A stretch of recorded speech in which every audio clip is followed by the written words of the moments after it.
আসসালামু আলাইকুম বন্ধুরা। দুপুরে যখন আম ভর্তা খেলাম, খাওয়ার পর মনে হলো একটু ঘুমাই। ঘুম থেকে উঠে ভালো লাগতেছে না, ভাবলাম একটু বাইরে থেকে ঘুরে আসি, ভালো লাগবে। তো আমরা একটু মেলায় গেলাম, আমাদের বাড়ির পাশে মেলা বসছে।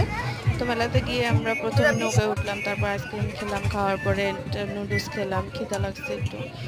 একটু ভারী খাবার খেলাম, নুডলস খাওয়ার পরে ভাবলাম ঝাল কিছু খাই, চানাচুর ভাজা খেলাম।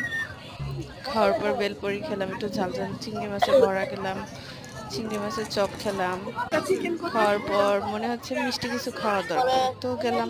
বোম্বাই পানি মরিচের খাইনি, তো আচার। সেক্ষেত্রে পানি খেলাম শরবত। খাওয়ার পরে লেবু পানি দুটা আর ট্যাং একটা। খাওয়ার পর ভাবলাম একটু মিষ্টি কিছু খাই, জিলাপি খেলাম। গরম রসুন। গরম জিলাপি ভালোই লাগতেছিল। খাওয়ার পর একটু হজম করার জন্য তো কিছু খাওয়া দরকার, তাই আমরা পান খেলাম।